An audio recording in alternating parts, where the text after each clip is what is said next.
Are you a fan of the Alien franchise but wish the characters were less likable, the action was harder to follow, the monster design and art direction were worse, and that it was completely devoid of interesting themes and subtext? Well, then you've come to the right abandoned space zoo. We watched Creature as we continue our 2 months of Halloween celebration. Today on Nothing Spookies.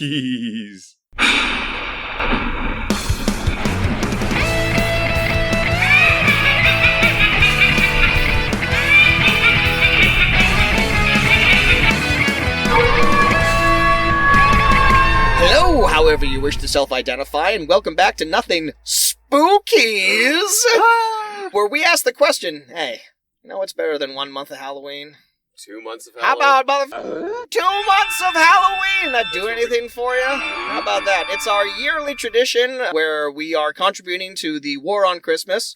Now, the liberal media will have you believe that there's no such thing as a war on Christmas. But we here at the podcast on Nothing Spookies know that there is a war on Christmas, and we know because we started the war on Christmas, and it's this podcast. I'm Kaz Lescard. I'm Jameson Rafter, and we intend to finish this war on Christmas. We are. We're shooting Rudolph out of the sky with a semi-automatic. That's not how you shoot out of the sky. You can't with a rifle. A rifle? I don't know. It's not. I don't know guns. Surface to air missile, man. Thank you. It's just like the Weird Al song, Kaz. This is normally the podcast where we go through an actor's filmography and we choose the most anonymous and culturally untalked about movie that they've made and watch it and decide whether or not it's got a certain something or if it's just a whole lot of nothing. But this time of year, we're just kind of doing whatever we want. Yeah, like, in the spirit of the holiday. In the spirit of our favorite holiday. Well, maybe we'll talk about an actor. Maybe we'll talk about a horror actor. Sometimes we just want to talk about something creepy. Mm-hmm. Something ooky. Did we introduce ourselves? Yes, we did. Yeah, we haven't introduced our guest. We haven't introduced our guest. The guest can speak at any point in time and has been talking for the... How long have we been talking? Like 20 minutes? I'm a little thrown off. Not long enough. Clearly not long enough. We've had a lovely long conversation. Yeah. We kind of just showed up and we showed up and got right into the booth. Like, we didn't have much of a chance to catch up or anything. So, no, it was basically just straight into here. Hi, I'm Erin Tipple. Yeah. It's Erin Tipple. Erin Tipple is our guest on the show. She's a Twitch streamer, she's an actress, photographer, and she voiced Carmana in The Truth is Afoot, the silly little animated movie I put out not too long ago. She's in that. That is now available to watch on YouTube in its entirety. And maybe, if you're special, we'll include a little link to that YouTube cartoon. Watch my shit. In the episode description. Erin, thank you for coming on the show. Now, for our Halloween spooktacular, I constantly, for 2 months of Halloween, I constantly forget what we're doing here. What are we doing here? I asked you, we asked you, we leveled the question, possibly. It could happen. It could be the first live on, if I have a stroke, Jameson, don't you dare hit stop on the record. I need you to keep going. Then we're going to have like the EMTs as like the sub guests. It's all going in. I'm going to say, what the hell are you doing, you maniac? Get this man to a hospital. I want my final words to be on this episode. Erin. Yeah. For this Halloween season, we pose the question to you, like what sort of like spooky stuff are you into? Is there a particular horror actor that you'd like to talk about? Is there a particular genre or a filmmaker? What you came back with us at is that you love the 1979 Ridley Scott film Alien. You said it is one of your, and yes, as many guests have in the past, you have come adorned with a shirt bearing the movie of the hour here. Not Creature. Not the movie, not the movie that we're talking about today. We also haven't said what movie we're talking about today. All that weed talk, you would assume we're high. Yeah, maybe we should be. Maybe I'd be a little more focused. Fuck, I should have been high watching this movie. I'll tell you that. Probably would have made it a little bit more enjoyable. I'll just play my hand here. I got a little high before watching this movie. It was maybe not a great idea. Do you want to see the progression of my notes? This is how they started out. Mm-hmm. This is how they ended. Oh, it's like kind of all over the page. It's kind of like one of those scientific experiments where they give like a spider LSD and he makes a crazy web or that looks whatever. Like the Diary of a Madman. Well, who are you hosting with here? Yes, let's before we get into this question here that I'm about to raise, I should probably mention for the purposes of the podcast that today we are talking about the 1985 movie Creature, aka The Titan Find. Yeah. A movie that stars a snarling, drooling, slimy, inhuman, violent, horrible monster. But we'll talk about Klaus Kinski later. Erin, you love Alien. You said it was your favorite horror movie. You say you watch it practically every year. Tell us a little bit about your history with this horror classic. Do you love just that movie? Do you love the franchise? What was your can you go back that far in time and remember the first time you saw Alien or experienced Alien? Yes, because I didn't finish it the first time. Because I think the first time I must have been like 7 years old. I was maybe closer to 10. Oh, wow. But I was really young when it was first up on TV. And I remember we started watching it and I was totally fine with all like the gore and the people dying. The second the cat went missing, I lost my shit. The stakes became too real. I was just like, I was in the room with my parents. I was freaking out. I was like, no, is the cat going to be okay? You have to tell me the cat's going to be okay. Yeah. And my parents were like, it's been a while since we saw this, so I can't remember. And I was like, I can't watch this if we don't know the cat's going to be okay. You ran upstairs crying.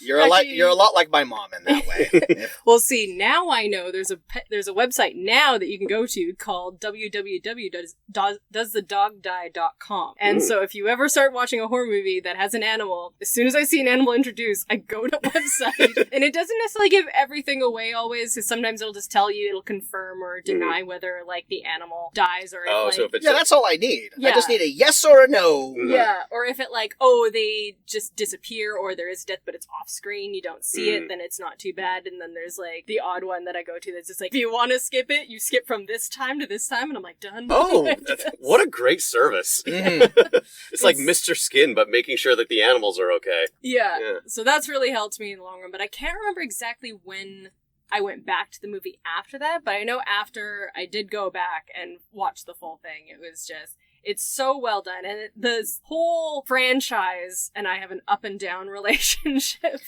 As most people do. Yeah. I imagine, with most long-going franchises, people tend to have like hate-love relationship with like whichever film you're talking about. A lot of ups, a lot of downs. Mostly downs. Mostly downs, yes. Well, it's gone back and forth for me a bit, but like what made the first Alien movie so good was that, like, one of the things is that all the characters made all the smart decisions. Like, the second that they knew that there was something, they made every logical decision you could. The only reason that the alien even got on the ship is because Ripley was overruled by the robot guy who we then found out, I'm blanking on his name right now. But Ash, I believe. Ash? Yeah. Yes. He overruled her because he was trying to bring that alien onto the ship. That's the only reason it even got on the ship in the first place. But after that, they made every smart decision you possibly could.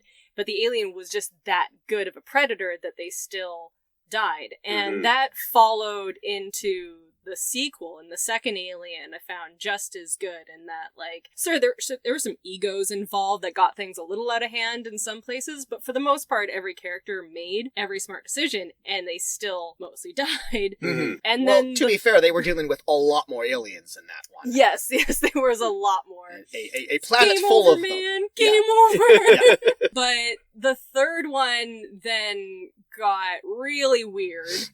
Famously troubled production. Yeah, went a little off the rails with that one, and then the fourth one, Resurrection, was just odd. Like, because I watched them all just to see the progression, and the quadrilogy. Yeah, I remember them selling that DVD box set and introducing a brand new word into the lexicon. And everyone just collectively said, "Can we just get the first two, please?" Like, no, you have to buy all of them. And then, like, when Prometheus came out, even though there was, like, some characters made, like, a few small, like, dumb decisions, overall, I actually was still able to enjoy it, because I liked that they were building on the world.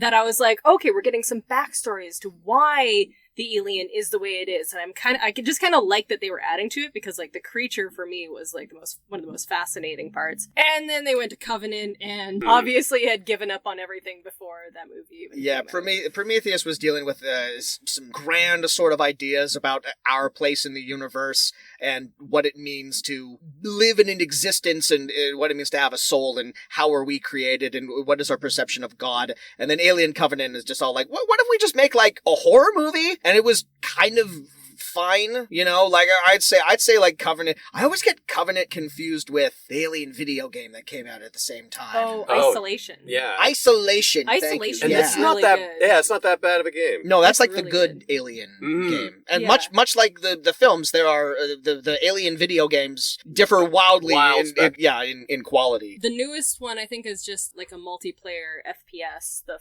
Firestorm, I think it is. I didn't even know there was another one. Yeah, that came out, I think, not too long ago now, within the last year. But Isolation was really good because that follows Ripley's daughter, trying to find out what happened to her. And so yeah, the story for that one was really good. But Covenant was just, like, right away I was so confused because it's just these people that so they're going to colonize a planet, right? Like, that was their whole thing. What was that one actor, one big actor. I know, but I need maybe just a little bit more. Okay. I can start listing the actors in Alien Covenant. Catherine Waterston, Billy Crudup. He doesn't have any talking scenes. You're talking about James Franco. Yes, James Franco. Yeah. That was just like dead. Yeah, if you're not a fan of James Franco, you'll like Alien Covenant because he has no lines and he dies in the first 2 minutes of the movie. I believe he's there because they shot a lot of online ancillary footage for little like short films for like the lead up to the release of it, and I think he's in a bunch of those. Yeah. Still, it's a weird role to cast James Franco in if he's not going to do anything. I'm more than happy to see James Franco die on screen at any time, but yeah, it's kind of weird to cast him in a role that small. As a dead body, and I don't know how much they paid him for that. That seems like one of those weird, like, experimental movies, art projects that he would do himself. Right. He probably asked to be in it. Hey guys, I made this thing to go and tie in with your movie. Oh, okay. Well, it's twice as weird because Danny McBride is also in that movie as like an actual supporting character, and he gets to stick around for the entire movie. So it's like a weird little Pineapple Express reunion, except not really because Franco's out of it. He left the door open for Franco to go enjoy the production. Yeah, probably. Pretty much. Yeah. Yeah, they play like they're going to colonize a planet. They're like, we have, what did they say? They had like 10,000 people or more that were also on board, but were in like cryogenic freeze, and they're like, we are the head of this production, and like it's our job to get these people safely to this planet. And then they're like, ooh, hey, that one's pinging. That's not the one we're supposed to go to, but it's shiny. Let's go this way instead. And and then they get there, and they immediately take off their helmets and start poking all the flora and fauna. Well, but to be fair, that also happens in Prometheus. Not to as much of an extent, though. Like, they don't take their helmets off. They did catch a lot of shit for that, too. They did. They did indeed. And, but, like, in that one, they are supposed to be, like, the... Scientists? Yeah, scientists. I guess they're all kind of scientists to a certain degree, but you know who else takes off their helmet on a alien planet? The characters in Creature. Yeah. So there's a lot that this movie borrows from. There's a lot that the later Alien movies seemingly borrow from the movie Creature. I'm surprised that this movie came out between Alien and Aliens. Yeah. And it's funny how much it kind of influenced Aliens. What this really was, it's a throwback to like the time where the little guy could do a ripoff of Alien, but what they took away from the Alien franchise was all like the fantastic iconography of the cool biochemistry of the alien itself, of the monster, and also the H.R. Giger design element, which is the most eye-catching, interesting things about Alien. Take two of those things away from it, and you just get the plot of Alien. It's not as interesting as you think it would be. Yeah, the creature in this is pretty dumb. I mean, when we can see it.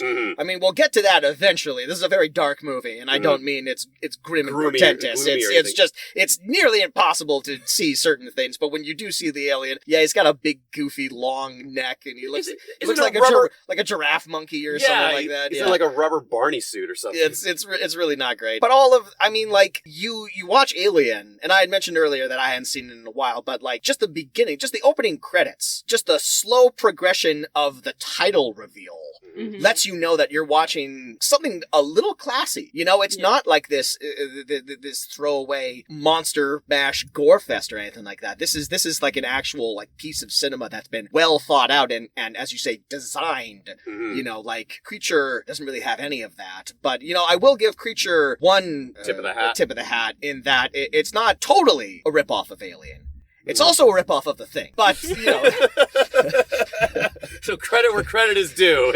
Yeah. I think I watched it and I was like, I have to think of something good to say. You don't have to. No, not really. Not really. Have you listened to the show? I think because that's the challenge, is it's just like, okay, I have tons of criticism, but if I have to try to find something nice to say, and it was only two things. One is like, I thought the practical effects were actually pretty decent, especially for the time period. Yeah. Because like the practical effects, like, because it's the practical effects in Alien is how it's held up over all this time. Because if it had been CGI done back then, it would have been terrible. It would have been awful. Yeah. But it's because it's practical effects. There were some parts that I was like, okay, that's very obviously fake or very obviously corny or like a little over the top. Well, this movie was not filmed in space, so a lot of it's going to be fake. It wasn't set in space, but it was filmed there. Yeah.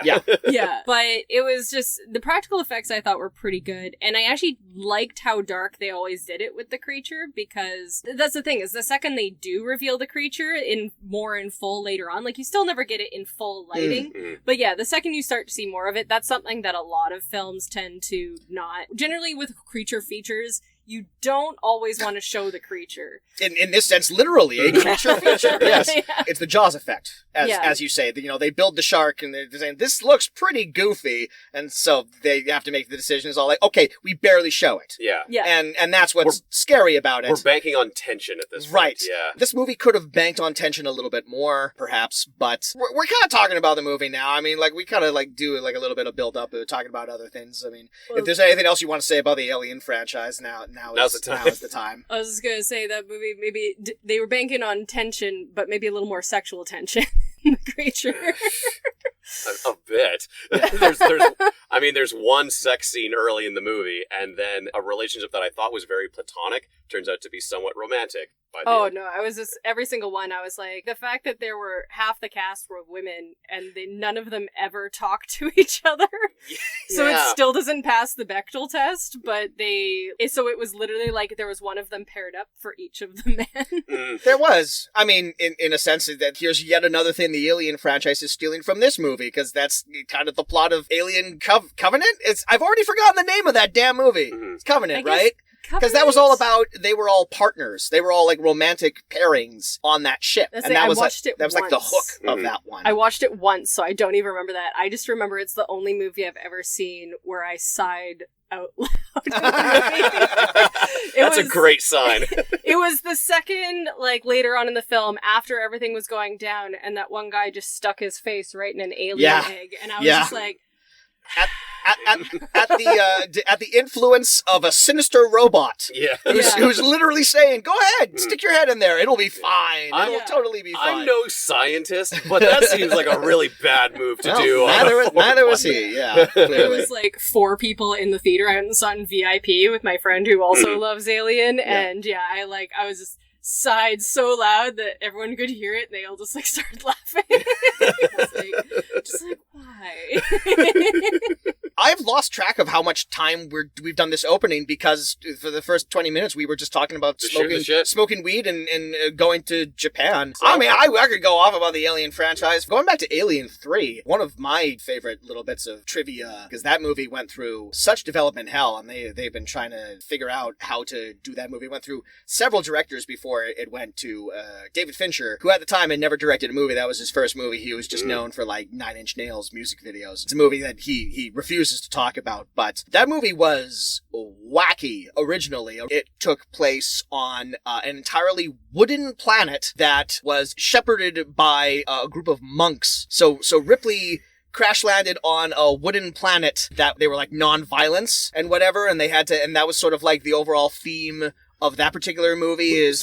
When you say wooden planet, do you mean like the ground itself is hardwood, or it's like the moon of Endor? I don't know, man, because the movie never got made. All I know is it's a planet made of. I'm thinking like a big wooden Death Star is what I'm imagining. It was that was the tagline. That's all we get. Wood planet. Just 2 words. Wood planet. Just wood planet. Yeah, exactly. And I think some elements of that carried over into the eventual film that we got, mainly that Ripley is now on, they changed it into a prison planet, but she's still on a planet with only men, which is the semi-interesting thing Alien 3 has going for it, is that Ripley's the only woman in that film. I guess there's like one other woman in the first Alien movie, and then there's like a couple more in Aliens. Yeah. And then they start mixing the casts up. It was like the thing about the third Alien is how what was interesting is like the end of the second one, she wasn't the only survivor. There was there was the little girl. And there Newt. was, there was Newt. Yeah, I'm gonna be blanking on names here, but there was the little girl. There was the other and soldier. Hicks, I believe, is his Hicks, name, yeah. played by Michael Biehn, and then also the Bishop. Bishop. Who wasn't doing great. No, but he was he was kind of ahead. in pieces, but he was still functional. Yeah. And then Yeah. the beginning of Alien 3, it was like, oh, I wonder what's happened to them. It's like, oh, they're dead. Yeah. She's the only one now. That's it. The end. And it's just like... You killed a kid? And it's just like... And I it's mean, Newt was off-screen. nobody's favorite, but you killed a kid? Well, I think a lot of people like Newt. I think in Yeah. terms of annoying kid characters, They're I think a lot worse. they're a lot worse Yeah. than that little girl. I don't know. I don't have like the information in front of me. I don't know if that decision to kill that character off had anything to do with the fact that after Aliens, that young actress just didn't want to be in movies anymore. She just decided, I don't want to be an actor. This was fun, but I kind of want to do other stuff now. Okay. Yeah, but they So- could have... They, like, even in that day... Oh yeah, they would've- could have recast her Yeah. easily. Yeah. But it was mostly, I know that when Neil Blomkamp Yes.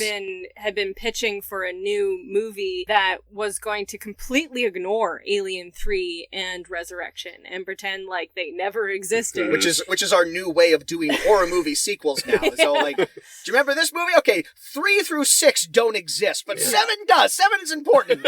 And even though the movie was shut down and instead we got Covenant, but I guess he did comics that I've been really wanting to check out because he finally released like the artwork that he did with it for it, like just a while after announcing that it was canceled, I guess, or not. And it looked really cool because like it had Ripley coming back and Newt coming back, and they easily could have, obviously, since Sigourney Weaver has aged, they just cast another actor to play Newt. No. Well, yeah, I mean, Yeah. for Newt, but that's the thing is what Sigourney Weaver's always said is that she's not opposed to coming back for an Alien movie, and at that time Yeah. she'd even said that, but she's like, the script has to be good. Mm-hmm. And that's why when we saw like the breakdown of what he was gonna do, it was like, oh my god, this would have been so good. Because it looked like they'd even evolved to the point where they started taking, after they'd successfully killed an alien, they would take their exterior shell and start using it as armor because it was the only thing that could protect them against alien acid, right? Because their skin is impervious, and so they started actually taking like the exoskeleton of the alien and using that as armor, and I'm like, that would have been so cool because that's so smart. That's like Predator level. And an idea that if I'm not mistaken, I think they might have snuck into Alien versus Predator. It was. It was the Predator the Predator did it. He actually took off one of the aliens' head and gave it to the one female, the survival, Right. and to use it as a shield and like showed her that like, see, it's impervious too. Right. Which that was actually, I don't know, it was obviously cheesy in a lot of ways for that movie, but I actually quite enjoyed Alien versus Predator because again, it was building on the lore in an interesting way to me that like the Predators were just like, well, we want something good to fight. Of two separate lores. Yeah. And they kind of found a way to like bring a harmony to it. Yeah. It's really interesting to hear how protective Sigourney Weaver is of Ripley because that is her franchise, that is her baby, and those first two movies at the very least like mean so much to moviegoers in general. And I heard a story from a friend of the show, Harrison Mooney, when I told him that we were going to be doing Creature, and then I said it's an Alien knockoff. He told me this story about Sigourney Weaver knowing full well that she was going to be in her underwear for like the opening shots of the movie, said to Ridley Scott, I'm not going to trim the downstairs if you know what I'm saying, because this is not a sexy scene. We're blue-collar workers on this thing. This is not like a pleasure liner. there's no reason for me to be doing any kind of maintenance. I want to be a hairy, disgusting, not model perfect person for this mission that we're going on. Mm-hmm. And I thought, like, you go, girl. Yeah. No, Take some ownership of that. She's amazing. Like, honestly, she's one of my favorite actors of all time. Just seems like such an amazing, down-to-earth human being. Yeah, one of our best. Yeah. And if she were to do, like, a, quote, like, legacy sequel to Alien at this point, I would almost prefer that they do the thing where they ignore some of, like, the later stuff. Because if we pick up where Ripley was when we left off, it's like a very convoluted place where they left off, because she's technically a clone of Ripley, and she has like alien DNA and stuff, and it's just like, that's too much. It's too complicated. Let's just pick up with her. She, it's so many years later, and she's back on Earth, and she doesn't want to fight aliens anymore. Do something like that. We don't need to pick up the threads of alien resurrection, but let the franchise lie. or just let it die. But like, I think Ridley Scott really wants to make one last one in his David trilogy, because really these latter movies are kind of all about the David character. He's more of the villain of the movie than the aliens are in that. I was gonna say, speaking of aliens on Earth, there is an Alien TV series. That's right. Oh, is that what they're doing? It's an Alien TV series, and it's Noah Hawley, right? The guy who did Fargo. Like John Hamm is going to be in it. Oh, but hey, it was add a little ham to the sandwich. I'm happy with that. I heard that I was like, oh, there's going to be an Alien TV series, and I was like, ooh, because it's Disney that's doing it, right? Right. That's the tricky thing now, is that now the Alien franchise is owned by Disney. The Queen is a Disney princess now. That is true. Yes. But like there's a lot She's of an evil queen. There's a lot of like properties now that like Disney own because they acquired Fox and whatever, that they're probably just going to sit on and not release any new stuff. But Alien is too much of a cash cow for them to forget entirely. So they'll figure out some sort of way to keep that money train rolling. Yeah. Was Predator also a Fox thing? Because is that new so. Predator movie a Disney thing? Fox owned a lot of property. Right. Oh, so yeah. okay. So if they do something like that, I imagine then that's probably fine. Well, because that's one thing. Like I don't have a lot of hope for the Alien TV series. I was initially intrigued, but the second I heard that it was going to take place on Earth, I was like, the second the aliens on Earth, it's just like, what are you going to do? It just spreads and breeds like crazy. It's Alien vs. Predator Requiem, one of the most detestable movies I've ever seen in my life. Is that the Joss Whedon one? No, to my recollection, I don't think Joss Whedon wrote Alien 4. Okay. Oh, it was that one. Yeah, but have you guys seen the Prey movie? Yeah, it's pretty good. I thought that was actually really well done. So that impressed me. So that gives me a little more hope for the Alien series after seeing that, because I'm like, okay, maybe they're putting the right people behind these. But get some filmmakers that have some actual reverence for the material and not just like a soulless movie production company. Like, it's time to make another fucking Alien movie. Well, that's the thing, is I'm like, the key to like a lot of these is that there has to be some sort of story behind it all. Because even like the initial Alien movie, there was Alien, but there's the story behind it was that it was this company that was at odds with the people on the ship, where they're like, fuck, we just need to survive. But it's the company that's controlling the robot. The uber capitalist, that protect we our need to bring interests. this back to, like, because this is going to make us money. So there was still even like a bit of a story behind that, even though it was like the main thing was which this movie touches on. Creature. Creature. This movie. We will eventually be talking about. If it turns out that John Hamm is playing like William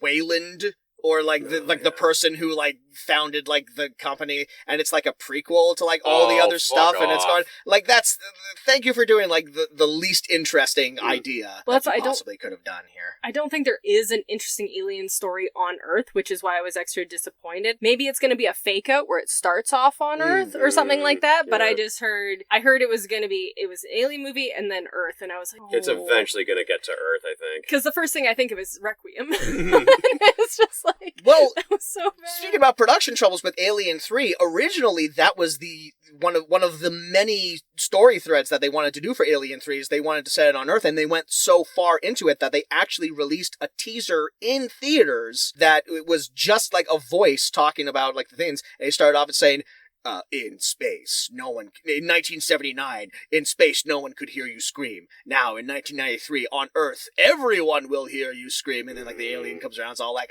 the third Alien movie. And then they ended up not releasing, the aliens never get to Earth. So they released this teaser because the movie hadn't even been made at that point. Yeah, but the whole appeal is that this takes place in outer space, like a very, like, an unknown to humanity. It's far away from home, it's far away from your comforts. You want to know what horror movie takes place on Earth? Most of them! Mm-hmm. That's kind of the appeal of this entire franchise, that it takes us elsewhere. Exactly. It takes us outworld. Mm-hmm. Well, and we're facing something alien. Yeah, and the whole thing is, like, to me, is, okay, you have an alien in space is controlled to a certain extent because the humans are limited. You know, either you're on a spacecraft and there's only X number of humans that can be infected, be exposed, or killed. And same thing on a planet. Generally, it's not like a fully popularized planet. I mean, although with Alien 2, it was pretty close.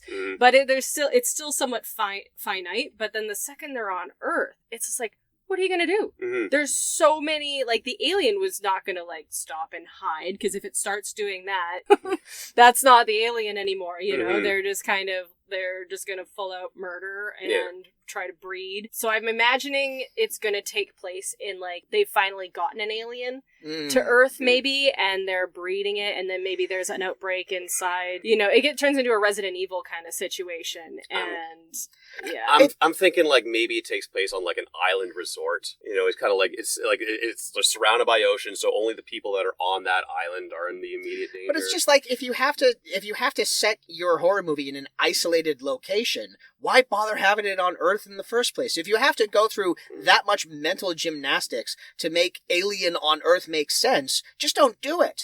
Yeah. Keep doing the thing that's worked before. Who's to say? Who's to say where this franchise could go? I really don't. I mean, like, there have been, like, a few examples of slasher movies that have been turned into TV shows. It seems like a tricky thing to do for me, because you kind of need to have, like, a character get killed every episode, and I don't necessarily know how that builds a ton of character development if someone's getting axed. I guess, like, the first group of the episodes are unimportant characters getting killed off, and then you leave, like, the latter half of it for the final girl. Yeah, some more, like, important stuff. Like, Scream got 2 seasons of a TV show. Chucky is now a TV show. Bates Motel. I hear it's not bad, actually. Really? Bates Motel is kind of different. That's not really a slasher TV show. That's more of a character study, but I think what happens is, I mean, like Freddy Krueger had a TV show back in, like, the 90s, but that was more of, like, a Tales from the Crypt portmanteau thing. He was like a that he was hosting. Yeah, they didn't have him go around. It's not like a show about Freddy, even though I think they had a couple of Freddy episodes. Well, I find that, like, with the Scream one, the first season was actually really good, but that's the issue with that is the issue with that slasher one, is because people get killed off and you think, like, that was such good story progression, but then they gotta figure out how to keep it going. So they start introducing new characters, and you know they're only getting introduced to get killed, so like, it's we're going to adapt, like, the first movie for season 1 and season 2. We can't really adapt the second movie, so we'll just do a off continuation of the first one, and maybe, we'll just introduce some new characters and try to, you know, catch lightning in a bottle a second time. I mean, an Alien TV show to me just sounds like a long Alien movie, like a 4-hour Alien movie. And in the Alien movies, people don't really start dying until, like, the midway point. So that's going to make for a TV show where at least, like, the first 3 to 4 episodes, nothing really happens. It's just going to be all set up, and good luck keeping viewers interested in your Alien TV show if nothing really happens. They're going to want to have, like, the alien kill people in the first episode. Like, or do something. Oh, you know, it'll be the intro. The cold open. One person dies, and then it'll be another 3 episodes till the next person or something, because they got to show, like, or it'll be a flash forward. It's like, this is what's eventually going to happen. It is Noah. How do you say his name? Hawley? Noah Hawley. It is Noah Hawley, and so that will be interesting because Fargo and Legion were really out there. Like, I worked on Legion on the first season. I was Aubrey Plaza's photo double, and those I can see that.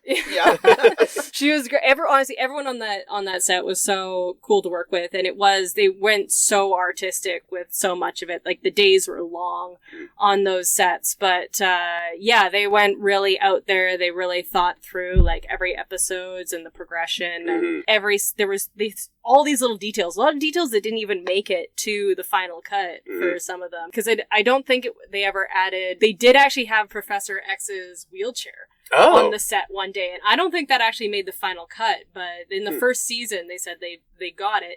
And there's like a Marvel representative on set even that was like, make sure everything follows the timeline. Does it say X? You make sure that you can see that X on that wheelchair. Otherwise, people aren't going to know. It's just going to be a wheelchair. It could belong to anybody. No, it was the original. It was the Patrick original, Stewart one? Yeah, from X-Men. You can see Stewart's butt crease in it. Yeah. You're just like, that's it right there. That little line down the middle. Please do not touch the butt crease. All right. Well, I think we've discussed Alien. Now it's time for Jameson's bathroom break. All right, now it's time for Jameson's bathroom break. All right, we'll come back and we will get into 1985's Creature. Talk Lucky soon. you, listener.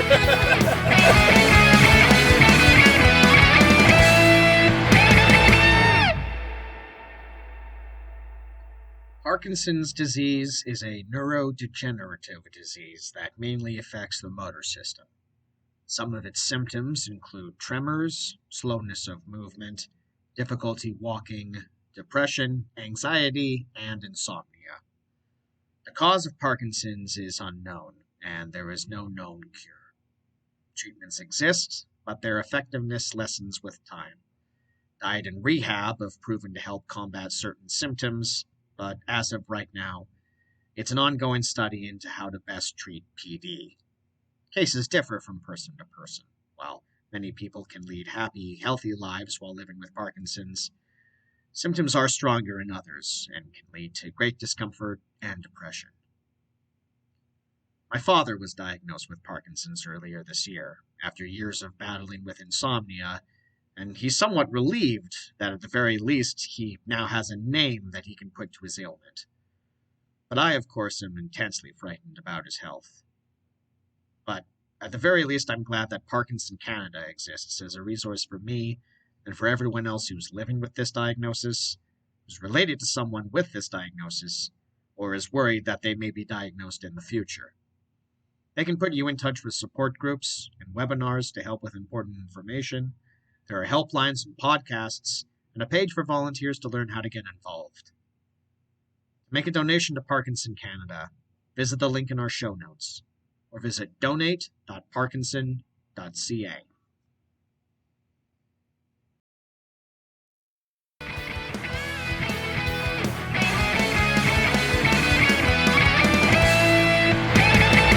And we're back. So, 1985's Creature, also known as The Titan Find. And I'll tell you one thing. I knew ahead of time that this movie had alternate titles because I went through IMDb, I saw all the posters for it. I saw a bunch of them had Titan Find variations. And I have to say, the word "the" makes all the difference. Because before I watched the movie, I saw, this movie has an alternate title, Titan Find. That's the stupidest goddamn thing I've ever heard in my life. That doesn't make any sense. And then I watched it, and it comes up as all like, and we're on Titan, the third moon of Saturn, or whatever it is. And then the title comes up, The Titan Find. I'm all like, that actually is a better title than Creature. They found something on Titan, hence The Titan That Find. actually makes a lot of sense. But Creature is directed by William Malone, who has directed some other horror movies that you might have heard of. His biggest one is 1999's House on Haunted Hill, the remake that came out the same summer as the remake of The Haunting, which meant that was a summer where no one could tell these two movies apart because they had basically the same title and kind of the same premise. People go into a haunted house. I remember this one being a little bit better. I mean, The Haunting remake with Liam Neeson and Catherine Zeta-Jones is a fantastically terrible movie. Is that the one with Chris Kattan? No, that's House on Haunted Hill. That's the one that this guy directed. Okay, all right. That is Chris Kattan, Famke Johnson, Taye Diggs, Jeffrey Rush, basically playing Vincent Price, having a lot of fun with it. I remember it being crappy, but watchable, pretty fun. Not nearly as successful was his follow-up to that 2002's Fear.com. Oh, that sounds terrific. Remember that shit?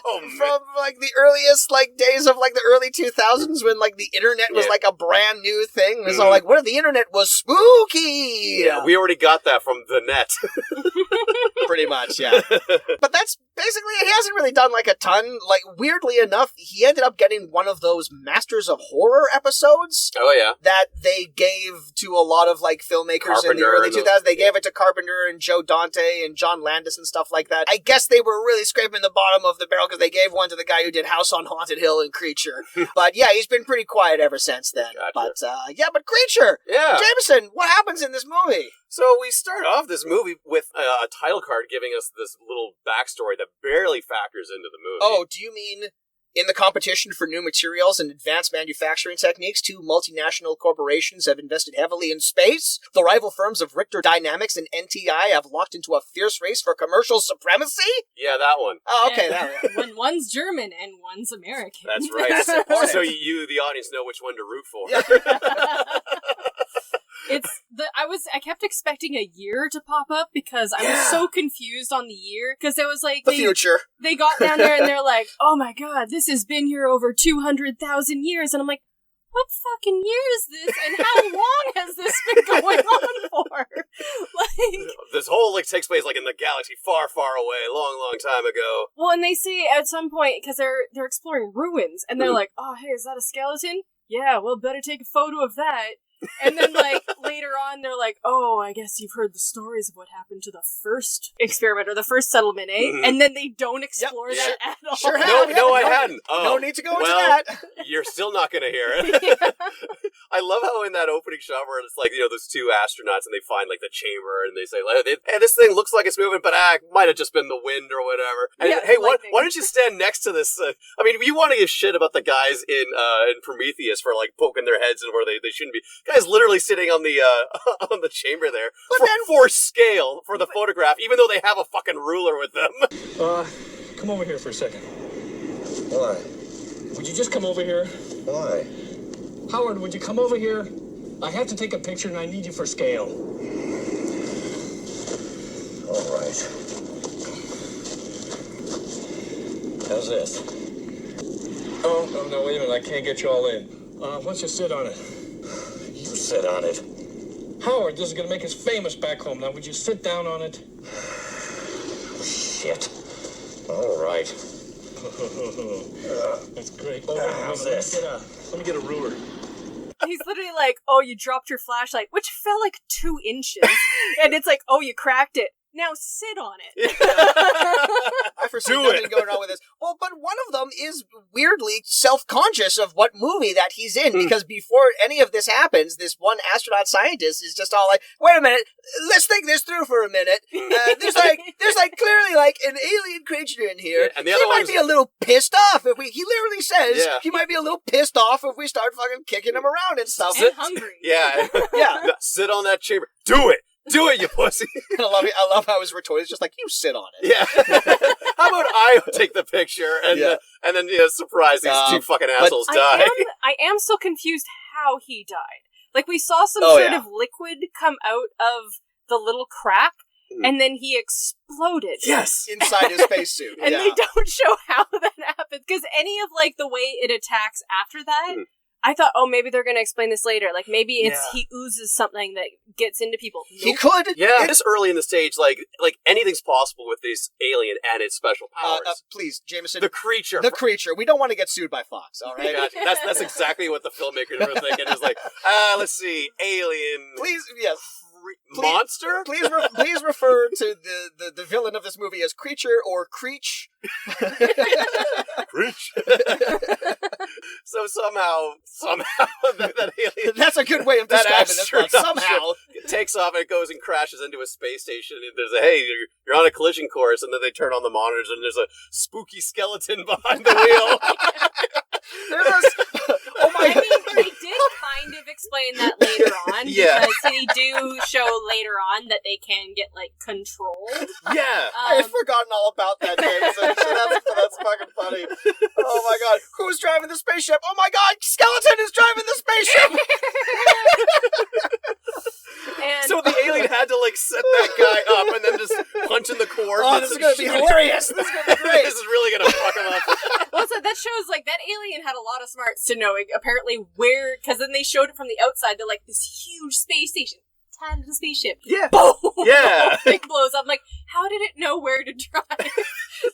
Just point it in one direction and eventually you're going to hit something. Space is infinite. No, but I mean, it seemed like it was specifically aiming for them.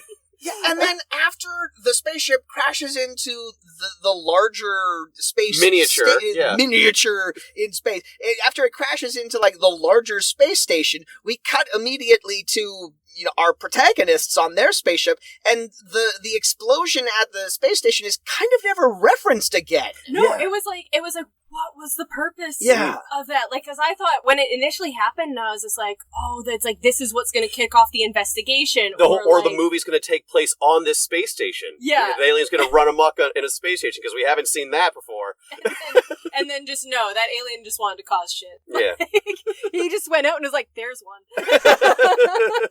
And then I guess that ship keeps going, and it gets back to Titan, and that's what the team on the Shenandoah are investigating. I don't think it did have to get back, because that was something that they covered, that it was like they had these slug things that were somehow a part of it. Yeah, their version of the chest burster or whatever.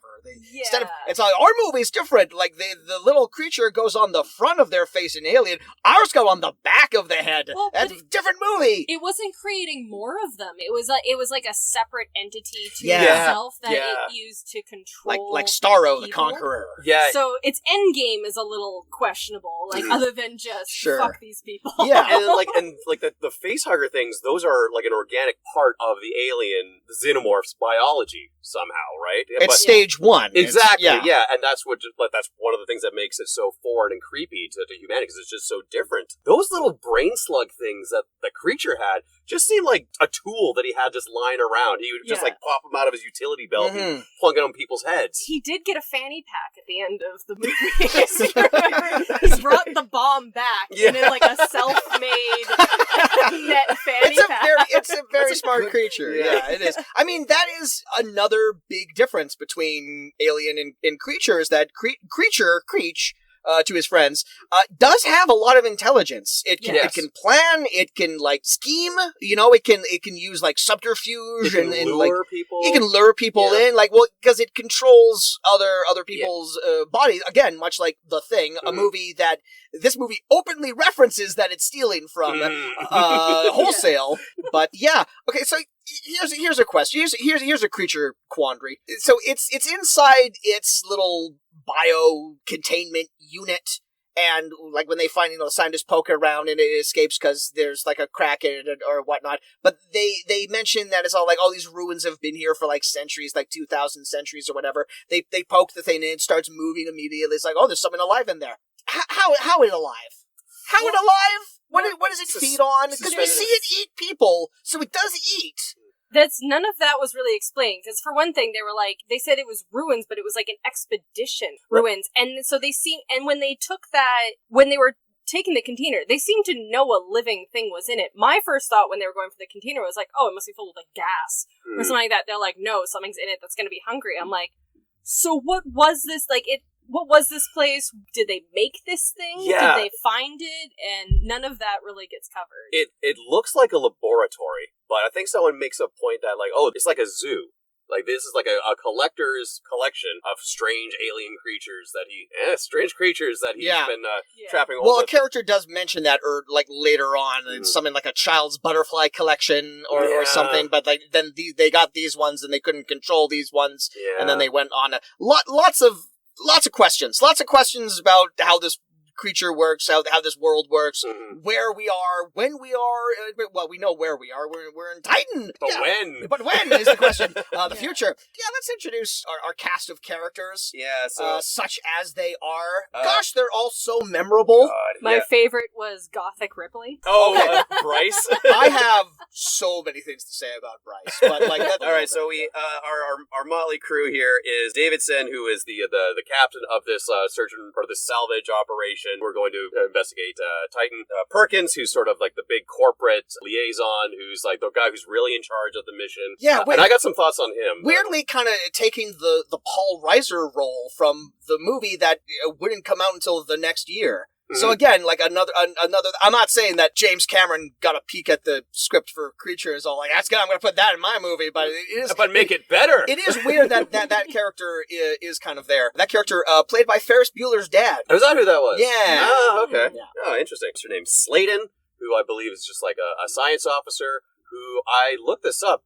She's the mom on American Dad. Yep, Francine. Yeah, and then when I clued that in, I could hear it in the voice. You can kind of hear it a little bit. Yeah, Yeah. I mean, she's a lot younger here, but yeah, you can definitely hear that. Yeah, Wendy Shaw, yeah. Yeah, John, who's just like the ship's mechanic. And then there's like some other people. Yeah, there's a doctor, There's I think. a doctor. There's Susan. Yeah. Susan's a character I want to spend like a little bit of time talking about. Where is Susan from? Because her accent I found was a very little strange. distracting. Yeah, Was she's she from the the first future. one to die? Yes, she was. Yeah, She's also the first one to show her tits. I know, because it was that scene at the beginning where she's just like, she's just staring into space and she's just like, I'm not going to make it back. And he's like, sure you are. And she's like, no, make love to me, please. Oh, okay. And he's just like, all right. No, I guess I've been kind of silly, but something about this trip. It's the fear of the unknown. It's natural. I'm not coming back. Of course you are. What are you talking about? No, I can feel it. Make love to me. Please.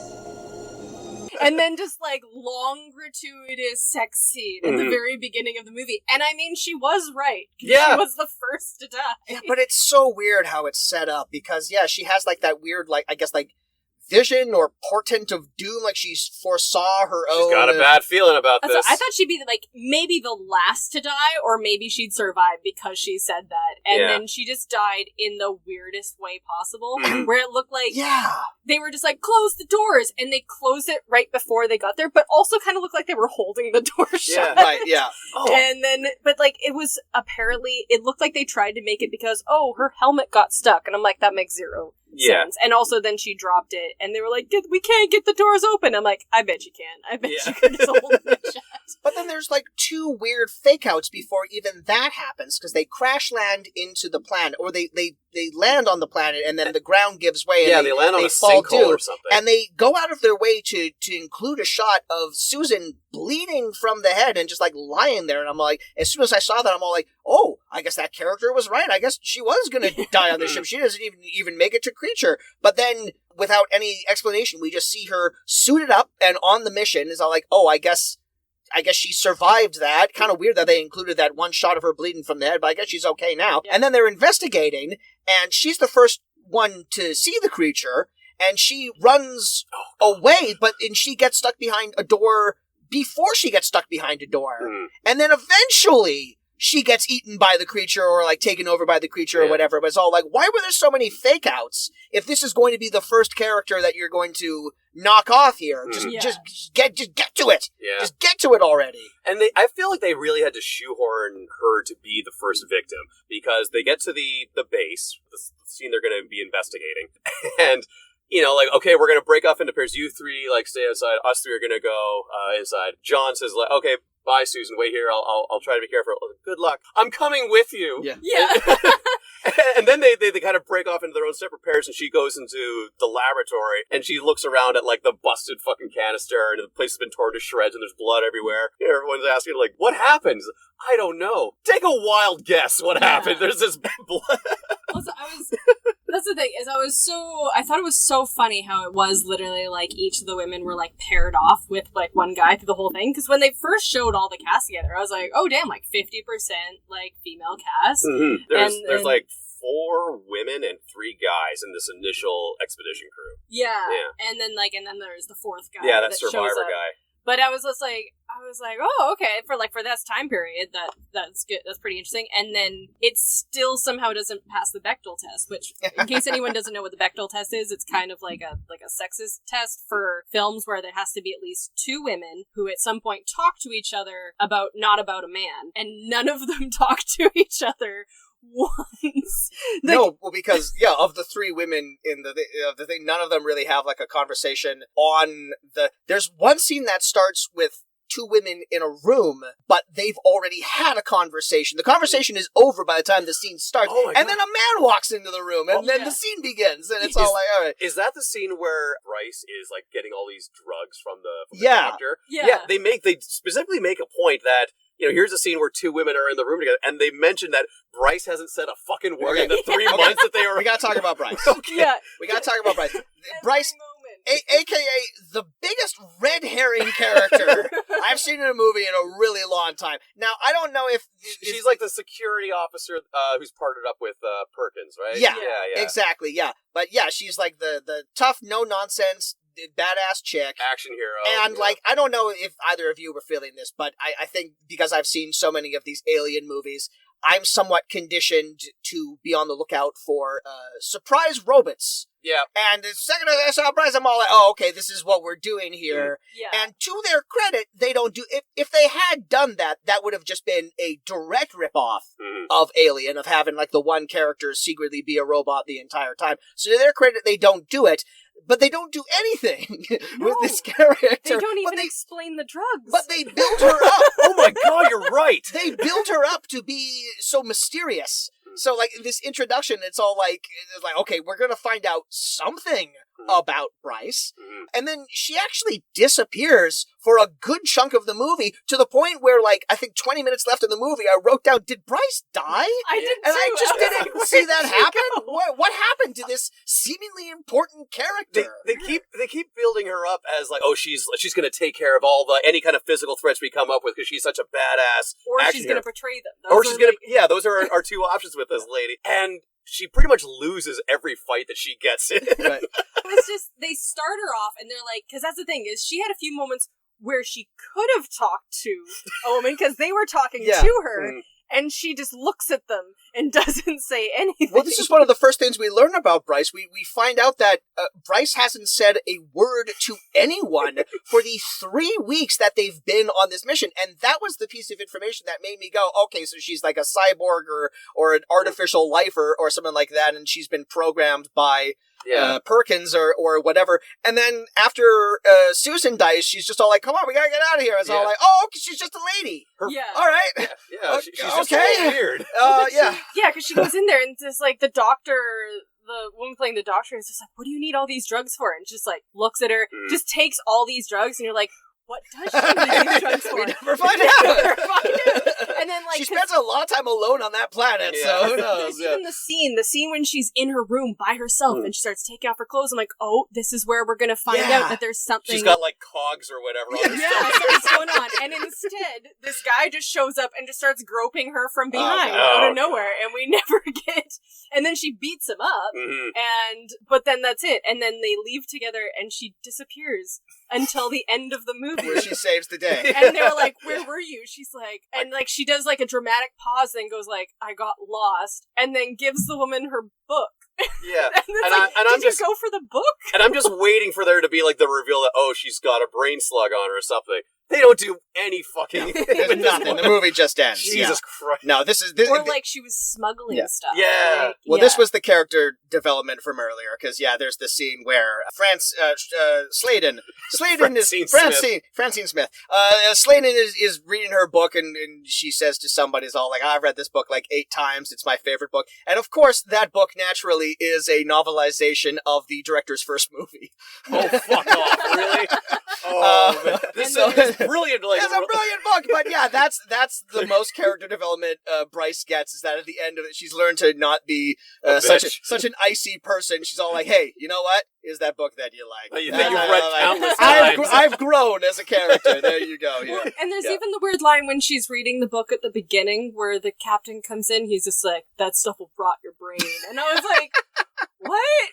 Because his first movie was, oh god, I think it's called like Scared to Death or something. So you might be like referring to like it's a horror novel or whatever. Like that stuff will rot your brain, but it's a book. One thing I remember from that scene between the captain and Sladen there was that she's reading it like in a room where they're playing classical music. She's sitting right next to a chessboard, and I'm like, oh god, is she meant to be like a super genius? Like, she's like the well-read type, and he's like, you can't enjoy those trashy dime novels. Novelization. No, but it was the setup to be like, she's really into horror. And so that's why at the end of the movie, she's like, I saw a horror movie one time. See, what they did in The Thing was... What they did against the giant monster carrot was electrocute it.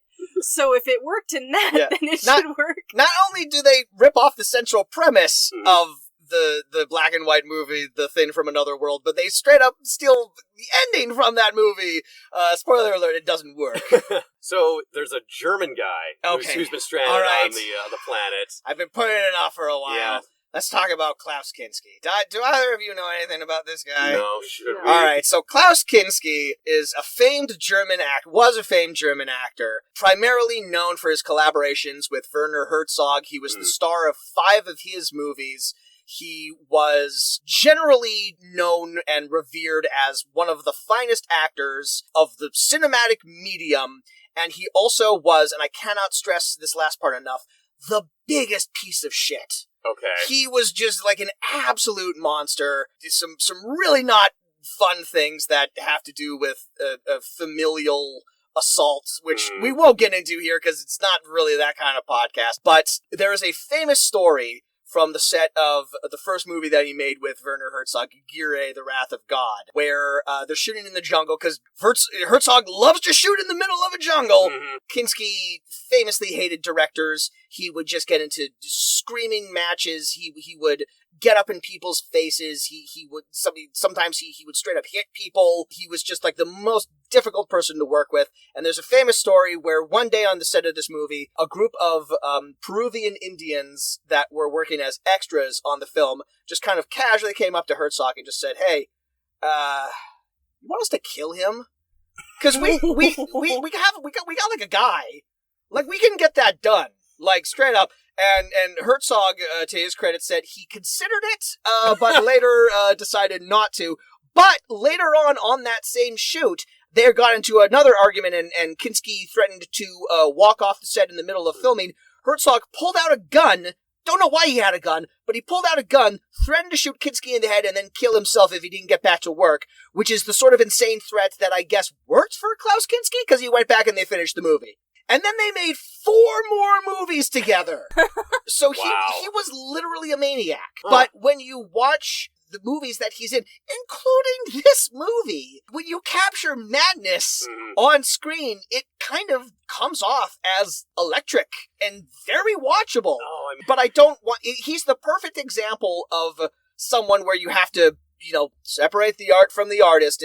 But it's a great example of, like, you can appreciate the art that someone is making, but you do not need to put them on the pedestal. Like in Klaus Kinski's case, like the pedestal should be torn down, like they tore down Saddam statues, and like the pedestal should be like split into pieces and taken to the corner of the world. Don't like this guy. He was a horrible, horrible man. I had never even heard of this guy until a few hours ago. Yeah. He was a fascinating screen presence because he was just out of his mind. And that wasn't even the first time someone on a film set conspired to kill him. There was another movie in 1986 called Crawl Space, where the producers of that, they wanted to fire him off the set because he was being awful and he was like abusing the director or whatever. And the people in charge, the money in charge, said like, you can't fire Kinski. He's the name. He's like famous. There's like a big money draw for this. And so the Italian producers all like, what if we kill him and collect the insurance money? And spoiler alert, they didn't kill him. Then he died of a heart attack in 1991. But not a likable guy. I didn't like him in this movie. I thought he was annoying and creepy. Yeah. And his, as you mentioned, Erin, his opening scene is he sneaks into Bryce's room and immediately begins groping her. And a fun little bit of IMDb trivia, fun little fact here. There's one scene in Creature where Diane Salinger's character is groped by Hans Rudy Hoffner. It was not in the script, but an invention of Kinski's. Oh, what a prankster. What a little scamp. It's funny because when it happened, a part of me was like, was that supposed to happen? Like, I kind of had a feeling. And then he does it again. He smacks her on the ass. He smacks her on the ass a couple of times, and it's just like, come on, man. But Yeah. it's not like you can't tell that guy to do anything because he is literally out of his mind. When I saw him in all those scenes where he's talking about like his crew that all died, and like we have this like theory on the creature, and I could tell that his eyes just never stopped moving. His head never it kept darting around to everybody in the room like he was a sparrow, just like even the people he wasn't talking to, even when no one was talking to him. And then at one point he just says like, "All right, well I'll see you later, guys," and kind of like exits the scene. And I was like, is that hopefully it for this guy? Yeah. Well, and it was the fact that even when he was describing how his crew was dead, he was like somewhat gleeful. It's just like, okay. No, Klaus, you got to show remorse. We get the feeling that he's dealing with a little bit of space madness, because he's like the only survivor. But also, like, he just shows up on their spaceship. We don't know who this guy is. We don't know if he's like a pawn of the alien. We don't know if he creature. I'm doing it too. We don't know if he let the creature loose. We don't know if he's like the scientist that like invented the creature. We don't know anything, and we continue to not know anything about him because he also disappears and then comes back as a zombie. And I straight up did not know that was him. Until they killed him, because this movie is too fucking dark, and you can't tell. This movie is too dark for surprise reveals, is the problem with this movie. One thing that he did mention, though, was that the creature has a way of, like, playing with your minds. And moments afterwards, we see John, who's, like, sort of resting from their big expedition where Susan got killed, and he looks out the window, and Susan's out there walking around. So I'm thinking to myself... Naked, yeah. Mm-hmm. So I'm thinking, like... On Saturn. So and he thinks like there's nothing suspicious about her walking around without a spacesuit on. But my question there is like, oh, so this alien monster, can he project illusions? And and that's how like he it's a very physical illusion. I guess so. Yeah, it's a full body physical illusion. But also, like, they have sex. Even just the way John was like, the way he was sedated immediately after she died, and it was just like the way his reaction to being sedated. I was like, has this guy not seen a sedated person before? Because it's like space sedation. It's super powerful. Yeah, his eyes were rolling back in his head because a part of me was like, did the alien somehow get him too? Like he's going really out there, but no, she wasn't naked immediately. She was just like John, like against the glass. And then he leave the ship and come see me. And it is really funny because he's waking up from being dazed, and we can hear Susan's voice just going, John. But the way like the sound effects come in, it sounds like she's in the room with him. It sounds like she's like out at like a camera. She says John like 20 times before she pops up in the window. It's just like John. She's like fucking. How many times I have to say your name? Wake up, asshole.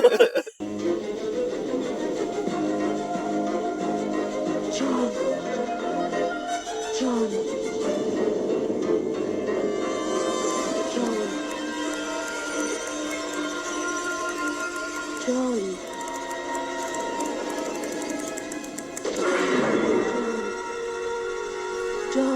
But like then he wanders outside to her, and like she's not wearing a helmet, and it's like there's no air.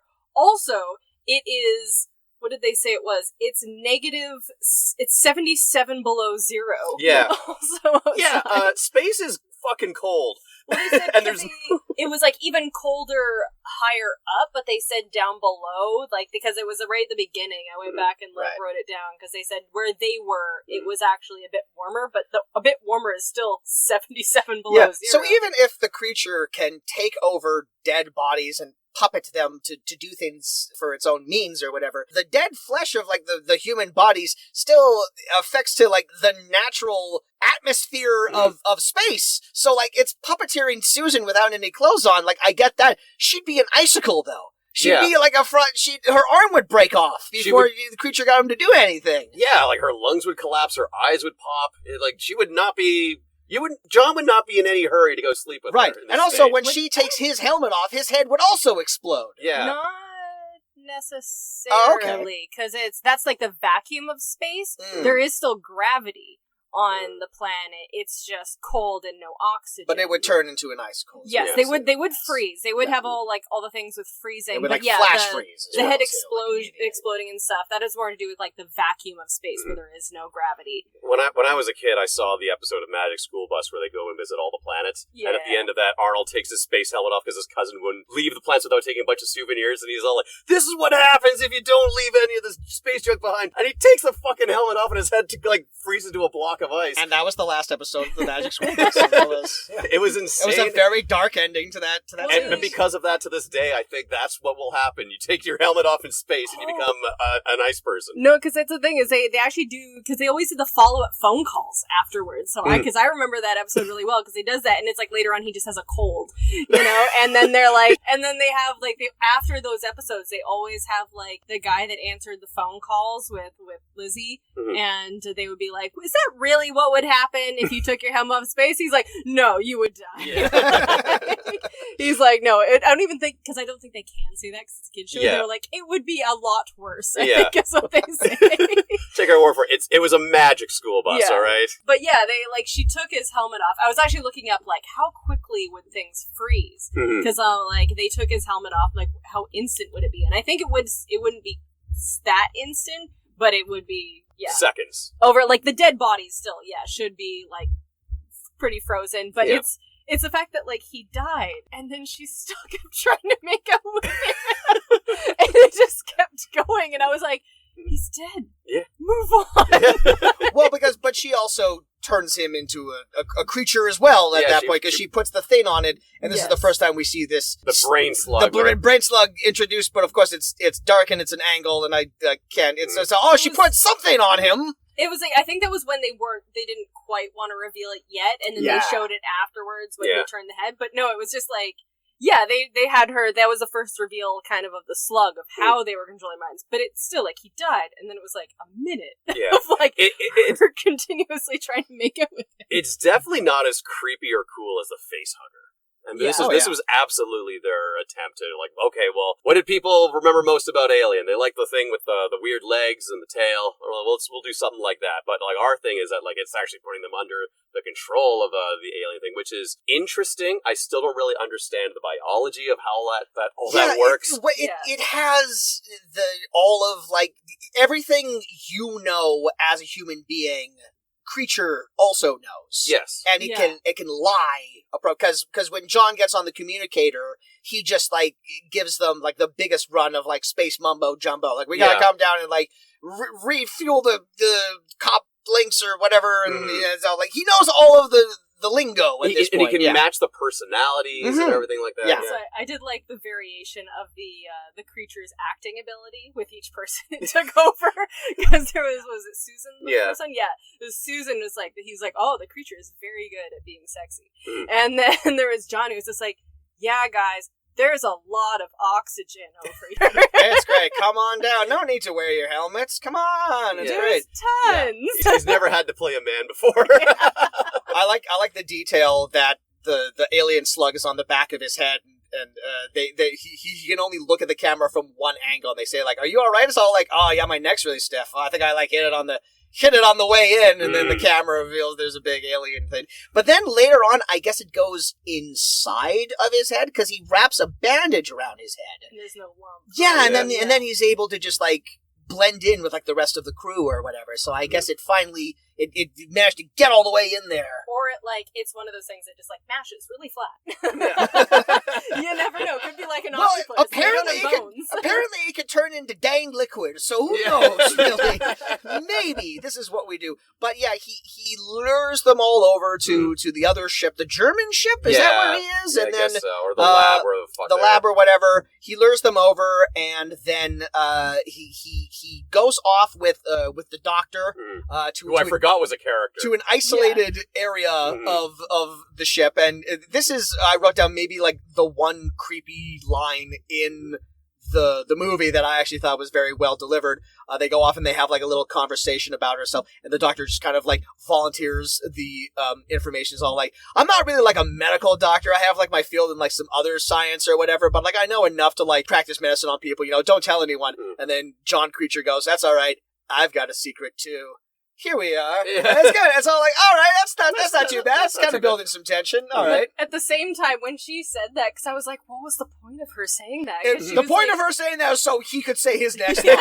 Because when she said, like, she's like, I specialize in biological sciences. I'm like, ooh, maybe she's gonna be how they like find out more stuff about the alien. Yeah. No, just dies. No, she gets her head eaten. Yeah. He takes her to the room where all the hanging corpses are, and all the cobwebs are, because there are cobwebs in space. Space cobwebs. Space cobwebs. Yeah. Which I'm like, because even the creature, I'm like, the creature isn't making cobwebs. It's not a spider creature. No.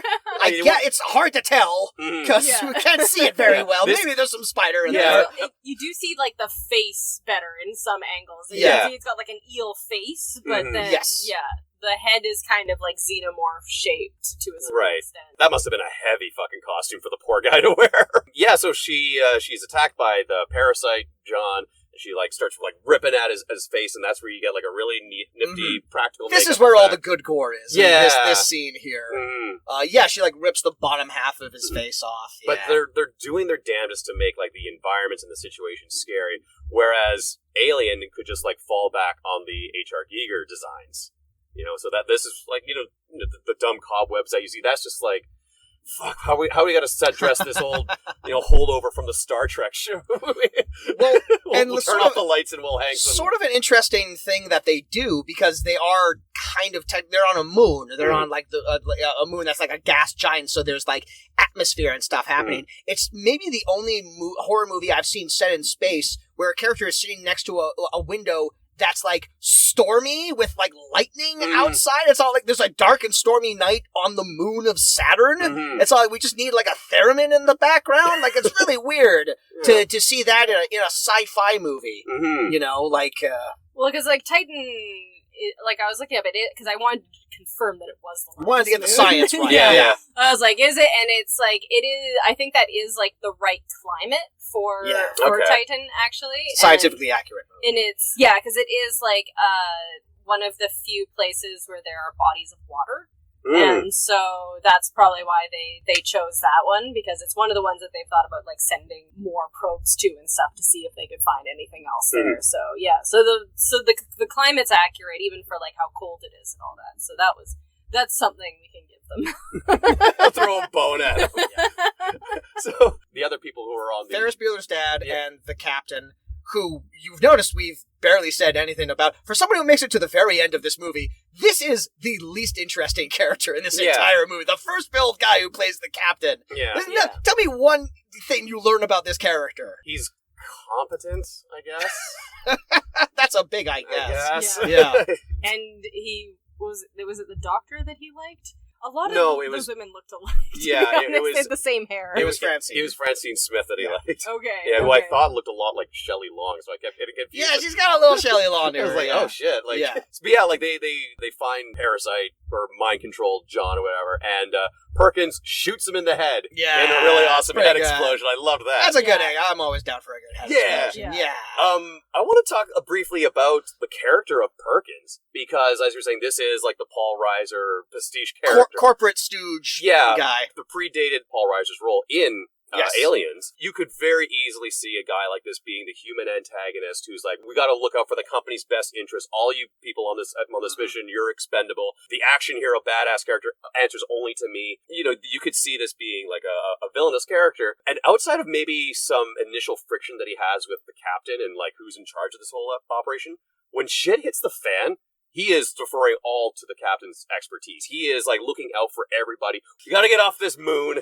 I think he was watching out for himself, because like even there were moments where they're like, "Oh, can you go get this?" He's like, "I'm not going out." He kind of, and even at the end when they were getting ready to leave, like I guess they were assuming that Bryce was dead, but that was the other thing, because that's what when they were with the rest of us, they would have just left without her. That's the thing, is I'm like, oh, okay, they're planning on leaving. I guess she is dead, and then she shows up later. They're like, okay, so no one was wondering where she was.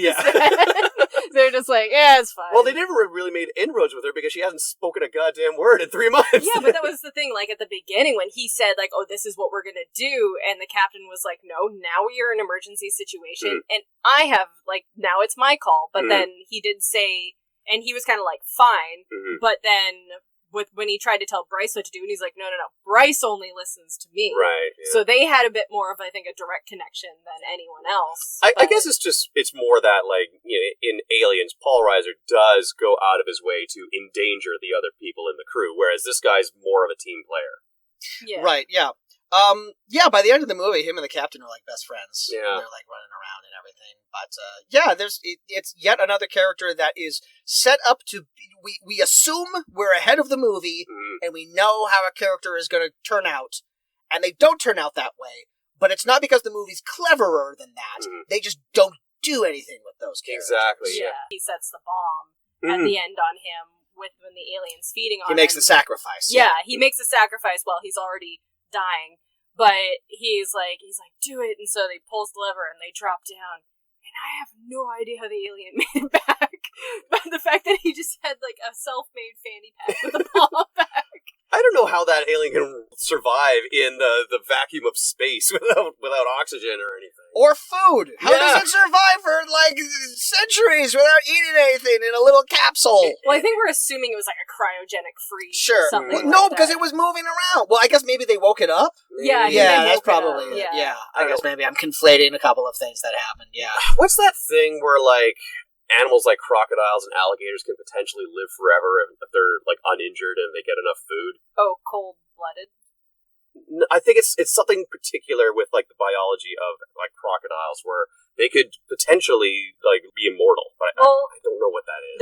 There is one frog that gets, like, fully frozen and essentially cryogenically frozen on occasion. Like, it goes below a certain temperature and the frog actually is essentially dead for all intents and purposes for a while, but then once it warms up again, it actually comes back to life. Yeah. If they were saying that creature was cryogenically frozen within the capsule, that's the one line of dialogue that I need, and I don't need to ask any further questions about this. It's just when they find the capsule at the beginning of the movie, it looks like creature's already awake and gnashing its teeth and going nom nom nom. So it's all, we don't see it unfreeze. So I'm just led to believe personally that it's just been in there for centuries, just waiting for something to happen. Yeah. And it's intelligent. So, like, did he get bored? Like, what is it? What's going on? What does Creech do in his off hours? Yeah, I kind of assumed that it was just like, it was frozen. Like, it was in some sort of cryogenic state that had You have to, otherwise the movie doesn't make any sense. Well, because I did think it also said, there was like there was a tagline in one of the posters. And this movie does have some great posters. Oh, that one with the really colorful painted one. Yeah, the one that looks like the cover of like a dime store novel. Yeah, like a pulpy sci-fi. Yeah, that's a great. I'll include one of those in like the episode images, and I'll include that on the YouTube version. Sure. Yeah. While Erin's looking that up, so we're confused about whether Bryce dies because we don't see what happens to her. We also don't see how Klaus Kinski gets turned into a creature zombie. He just shows back up at the lab where Francine Smith is. Because I can't remember her character name. Sladen, which is not a real name. No, it's not. It's a sci-fi name. But yeah, so it terrorizes Sladen for a while. And then it tricks the other two into thinking he's rescuing Sladen and takes her back into. There's a hilarious where she runs out of the airlock without a helmet on. Oh no, I didn't remember. You don't remember that? So he's chasing. She's like getting away from him, and like she goes through the airlock. And time is so of the essence here that she doesn't even decide to put her helmet on before jumping out to the vacuum of space. So she's out there for a good solid 2 seconds, like fiddling around with. This is helmet. fine. I got some time to kill. I can get this on here. I have a grace period. No, I was talking about Rudy. Tricks the captain. Rudy? Who the hell is Rudy? The German guy. That's his name. I thought it was. Oh, was it? I thought it was. No, that's Klaus Kinski is the actor. Oh, okay. Yes, Rudy is the name of the German scientist. Gotcha. But he's tricking the captain and Perkins and whatever because they don't know that he's been taken over by Creature, and they just see him leading her into the thing, and she's been injured by him, unbeknownst to them. So they let him in, and then like they bend down. It's all like, oh, let's give her like aid and everything. And then we know that Rudy is like a creature zombie or whatever, and like we see him in the background slowly take his helmet off and then put it down, and they're like still checking his all like, how are her vitals? It's fine. And then like the sound just like cuts out for like half of a second, and then he just goes, "Roar!" And he just grabs them from behind, and just the timing of that was so inept. It was so funny. It's just like he waited politely for them to like be finished before he decided to attack. Yeah. Use his opportunity right now to put enough fucking brain slug on him or whatever. Yeah. Did you find the... I did. So it said, the tagline on the poster said, "It's been sleeping peacefully on a moon of Saturn for 2,000 centuries until now." So that was a tagline. So I guess it was asleep. So it was asleep. Okay. There we go. There It was we go. having the snooze. Cool. It had its nightcap on. It had a lawn dressing gown. It had a glass of warm milk. Yeah. It had one of those candles with the thing. Yeah, that we were talking about earlier. Yeah. I remember that. This is... So that's an important plot detail that they do not mention in the movie, but if you pay attention to the poster, it's like, fuck, that's like a Metal Gear Solid thing. You're like, you have to know to call the colonel because there's a number on the back of the box. Well, I guess to be fair, none of them knew it was sleeping. they didn't see the poster. Yeah. All they know is something's after them. Yeah. Even though the films of this director exist in this universe, given the novelization that the one character is reading. Where are we? We've kind of gone all over the place on this. They fight the zombie Hoffner and they kill him, right? Yep. They take Somehow. off the brain slug. Yeah. Well, no, I think they removed the brain slug, so like he was really just a reanimated corpse. Yeah. Removing that brain slug returns him back to a dead body. Yeah. So. Well, and some of them seem to deteriorate a lot quicker than other ones. That was He was like a corpse. A lot of them that were just like because Susan was fine, yeah. But then there were some of them that was just like falling apart. Like the fact that she was able to just claw his face off, and I'm just like, that's not a thing you can usually do. It wasn't like he had that much time to decompose. Yeah. Like he died like 20 minutes before that all happened. So I guess if the creature takes you over, you start decomposing quicker or something. Who knows? Yeah. We're all just assuming this because the movie doesn't really tell us anything. Yeah.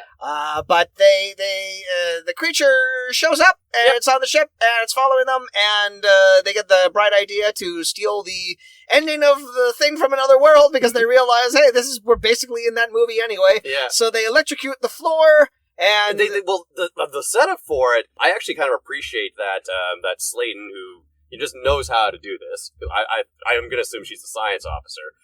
She's like actually opening up the grates, filling around with the wiring, and it takes a long time. Mm-hmm. And it's not just like clamp this here, take this out, and we're good to go. She does like some actual operational maintenance on this kind of stuff that doesn't take 10 seconds. It takes probably 30 seconds. And that's even though this movie clearly doesn't pass the Bechdel test, the female characters are still decently written. Yeah, that's outside of Susan. Yeah, outside of Susan. Yeah, and Bryce.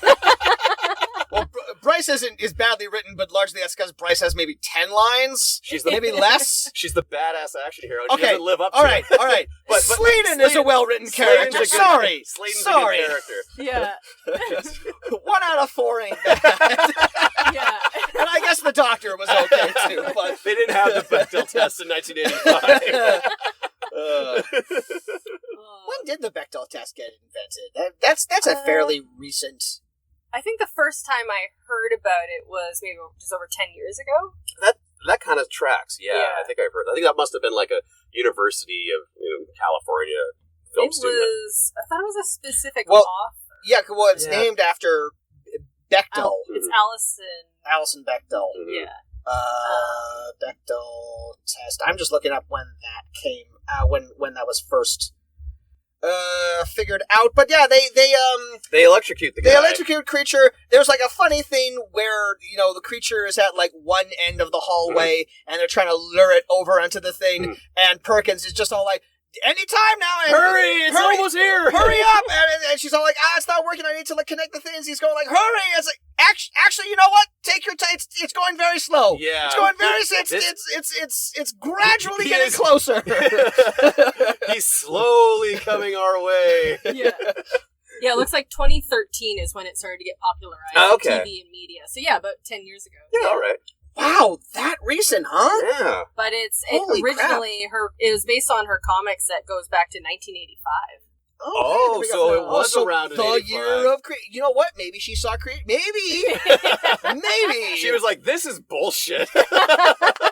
there's like 4 women of like varying scientific degrees, and none of them have a single conversation with them. If only there were a test that movies could have. I'll show you. There was even the moment I'll show you, creature. at the end when she returns the book. I was like, is this it? Or we're gonna get 2 lines? Yeah. Good job, sister. Girls get it done. And she just like nods, and I'm like, oh, you were so close. But Creech does eventually get electrocuted, and it's the sweet sort of 80s lightning effects where they like clearly just drew onto the film stock. I love that look. But you know, I'm just gonna say, I love retro the future. Oh, sure, of course. Yeah. With blinking computer terminals and like weird wall patterns and shit like that. I'm a huge sucker for. And like 80s effects like that. Yeah, all the future tech that didn't know the type of tech that we would have. Like 20 years from now. So like, yeah, everyone is reading books in space, even though iPads clearly exist. But yeah. And everything's got like the weird Doppler effects and like there's so many different dials that don't look like they have any kind of function, but whatever, they look futuristic. What do you want from us? What does this do? This is the button that blinks red. Don't touch that. And then for the most part, like these characters have been going through this movie kind of making like smart decisions, but then they electrocute Creature and then just all like, great, it's dead, let's go. No! What are you doing? This is the thing that, I don't know if either of you saw this, but this is the thing that drove me crazy about the most recent Halloween movie, Halloween Kills. When you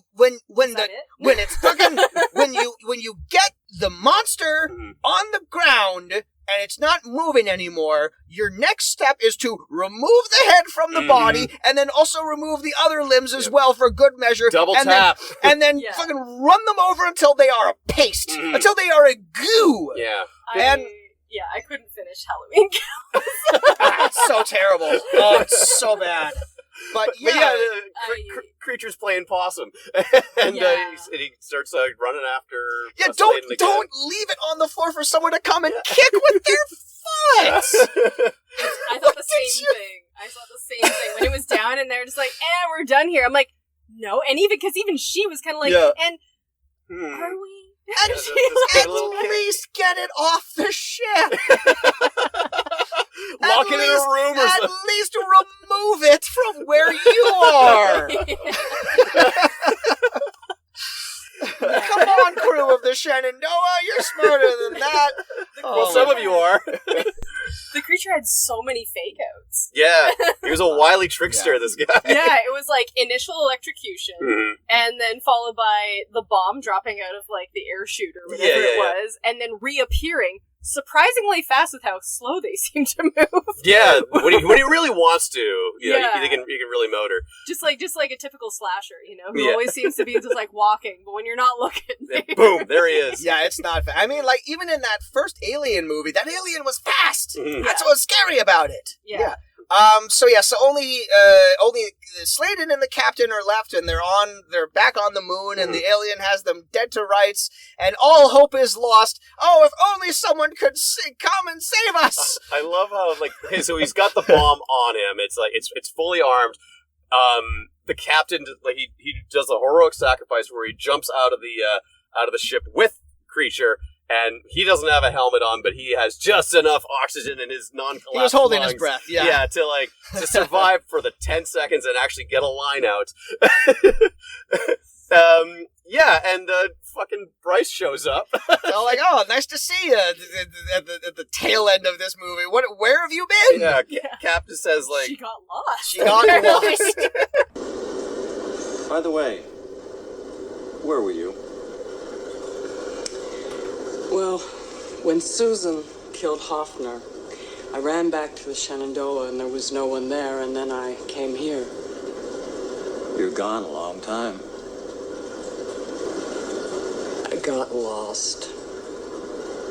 And it's like this, even here, at the end, it's all like, "Where have you been, Bryce?" It's all like, "Yeah, where have you been, Bryce?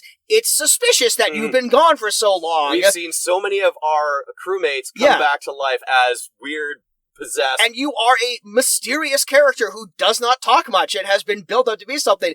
And she just sheepishly goes, "Yeah, I got lost. Yeah. Here's your book. And then the movie ends!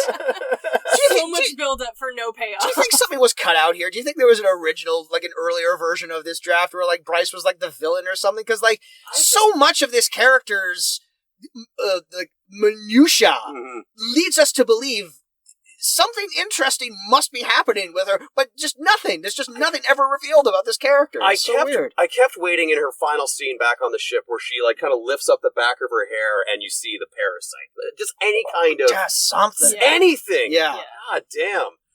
And I thought as a huge fucking waste where like the captain survives that little trip outside without his helmet on. Yeah. God, like he's fine. Sladen's fine. Bryce is fine. You know what movie the captain didn't survive? Frickin' Alien. Yeah, the captain dies like in the middle of. That's a shocking thing that happens. You introduce the captain, and he's like the third character to bite it, and that's what's interesting. And like in this character, and like that character's way more interesting than this guy, this asshole, than fucking Mike Davison. Yeah. Oh, what a memorable '80s action hero. What a great character. Ooh. I'm going as Halloween this year. It's going to be a couple's costume. My boyfriend's going to be Creech. Anyway, that's the movie. Is there anything else that we didn't talk about? I think we should point out that you guys noticed that the doors opening sounded a lot like the Star Wars TIE Fighter blasters. No, it doesn't sound a lot like Jameson. It sounds exactly like it. That is exactly what that sound effect is. Like, who the fuck are they trying to fool here? It's so goofy. Oh my god.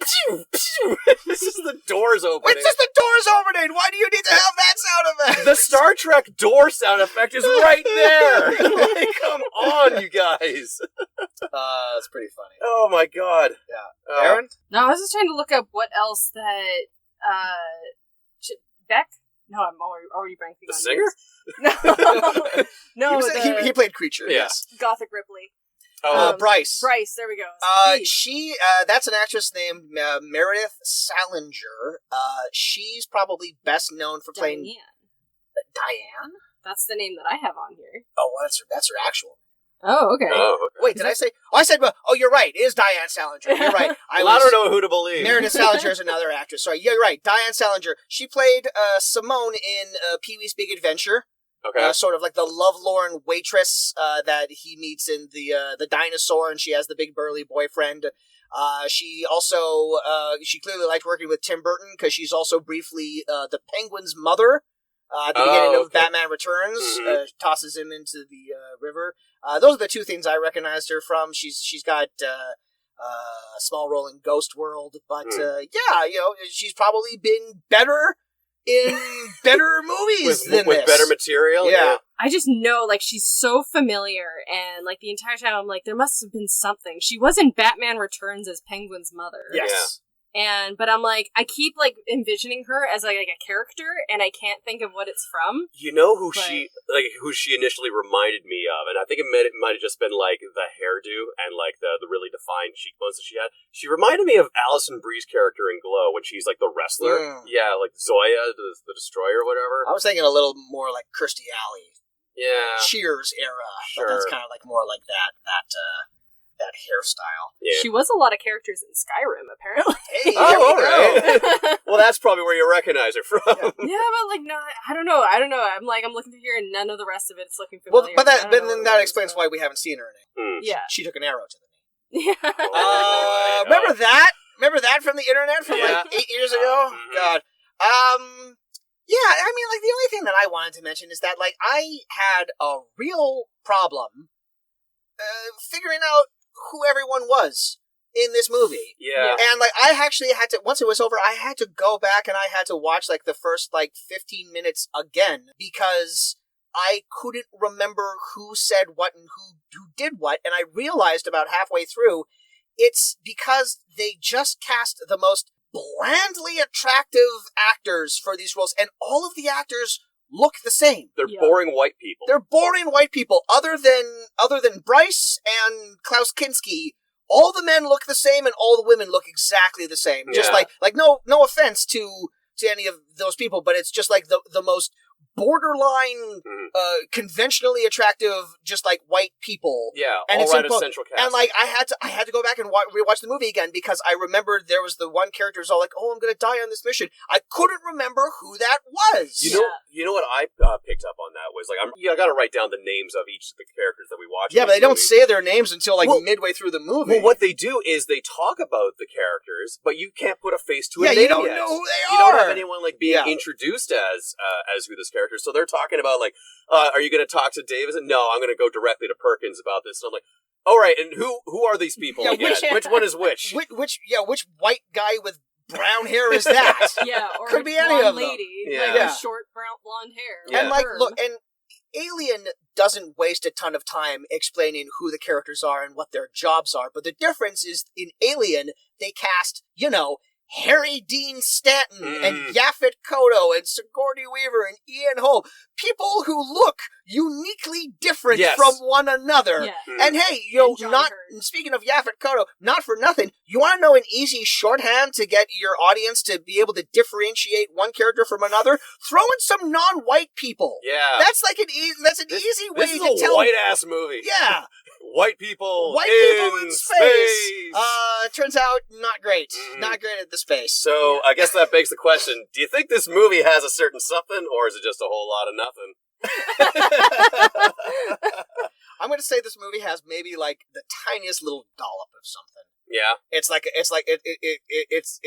super bland, uninteresting meal, but then someone took like a little dropper and they put like a couple of dollops of truffle oil on it. And you're all like, that's a whole lot of nothing. Oh, but like a little bit there. Like kind of like the back. I mean, we've definitely watched worse movies than this, but I think largely I was just kind of let down. Like the movie does pick up when it gets really gory, and we get like the head explosions and stuff like that. But then it really loses its way near the end. Yeah, and like it all of the tail end of the movie is where all of like the dumb decisions that the characters make are like front loaded and whatnot. And where all the dumb science stuff happens. Ever let people walking around in space without it. Yeah, and it doesn't have an interesting ending, and it has a very anticlimactic ending, and it introduces characters that could be interesting, and then they just don't do anything with them, and the creature looks dumb. Yeah. So There's a lot of setup for stuff that has zero payoff, because you keep thinking, oh, maybe they're going to do something with this, and then they don't. Yeah. What I can give it is it's better than Halloween Kills. Hey, there we go. That's high praise. Yeah, I mean, like, there's a lot in this movie that I just found confusing, because they mentioned that, like, when the naked Susan was running around without like a spacesuit, I assumed that was like some kind of hallucination that the alien was doing, because they offhand mentioned that he does that, or like the creature can do that, but they only do that the one time, and everything else is done by puppeting the people through the brain slugs. So pick one. Pick one and commit to that. She was being. But we also saw her corpse in an astronaut suit. That's the one that attacks Bryce. And God, you're right. I didn't even think about that. Yeah, it's very confusing as to how this whole thing works. Maybe she's setting up the trap. That's what he does. I don't know. The science in this really doesn't hold up, despite the fact that they do like some pretty competent techno babble, I guess. But I was just like saying before. I want to say competent in the sense that the characters are saying the dialogue, and I'm like, I guess I believe that they believe what they're saying. I think it's interesting to point out that this takes place before Aliens, and it's the setup of like, okay, it's the plot of Alien, but now we're on a planet. They did that before Aliens. Good on you. But like I was saying, they took away the H.R. Giger stuff. They don't have an interesting alien. They don't have likable characters. So like all the things that everyone likes about the Alien franchise, let's just start peeling some of those off. Yeah. So yeah, that's Creature. Erin, thanks so much for hanging out with us today in this increasingly stuffy recording room. It might be time to end this episode. I'm sure I smell fantastic. But thank you for being here. Do you have anything you want to promote? Any plugs you got going on? You mentioned you're a Twitch streamer. Yeah, I stream on Twitch 3 nights a week, Mondays, Wednesdays, and Saturdays, unless my film work actually clashes with that schedule occasionally, and then we just readjust things. But yeah, under Terran Rogue, I thought it was Rouge. I'm sorry. It's like, I'm gonna get that a lot. Oh my god. Yeah, it's Terran Rogue. Terran is in human, and Rogue is in from X-Men. Okay, great. That's why that name chose there. But yeah, I do that 3 nights a week because right now I'm doing Cyberpunk on Mondays and Dark Souls on Wednesdays and horror games on Saturdays. Right on. Is the current layout. So what horror in the spirit of the season? What horror games are you playing right now? So I just finished Penumbra, 1 and 2, or 1 and 2 being one being Overture and the second one being Black Plague, and so that's by the same people who did Amnesia, and so it's from before Amnesia, so there was like 2002 or something it came out. So it was for a game of that age. It was quite interesting. A lot of it really held up. I like that I could pick up and throw things, but also that there's like nothing I can actually use to fight. It's like you find a barrel and it's like this could be used to like fight something off, and there's spiders that I was desperately trying to like pick up barrels and throw it at, which I'm not used to mouse and keyboard controls, so that was interesting. But yeah, that was the last one we just did. I'm gonna be switching to Cult of the Lamb, which is a game that's kind of taken over Twitch. Yeah, I think I heard of it. I heard about that one. Yeah, it's got really good Twitch integration, so like the audience, like chat members, can actually join in to a certain extent.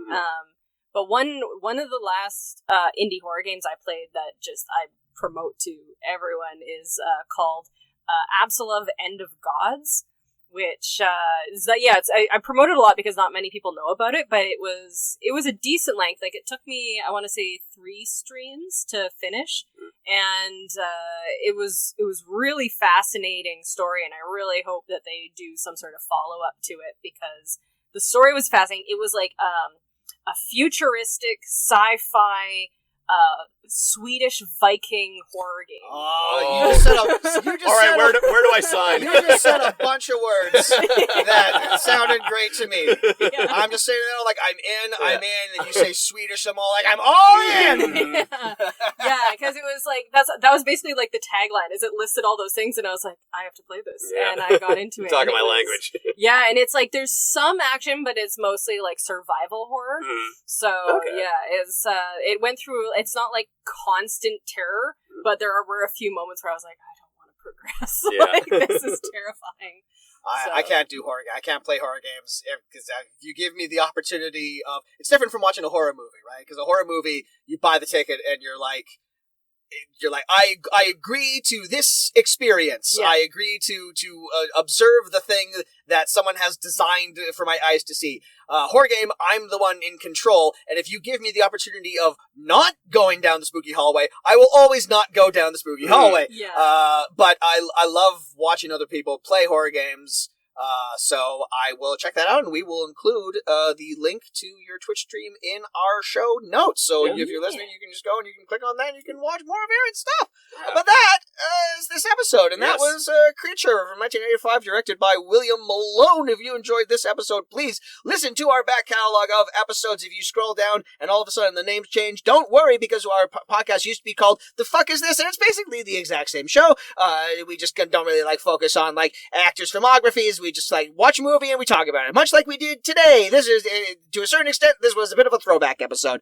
But we are on all of the social media platforms. You can follow us on Facebook. We are on YouTube. You can follow us on Facebook, Instagram, Twitter, all of that good stuff. If you're listening to this on Spotify, you can check us out on YouTube, where Jameson has added all of these images and stills and visual stuff from the movie. And if you're watching this on YouTube, we're also on Spotify and all of that. And that's my wrap up. We gotta find a condensed way for you to say all that. No, I feel bad for every you time. to do Nope. that.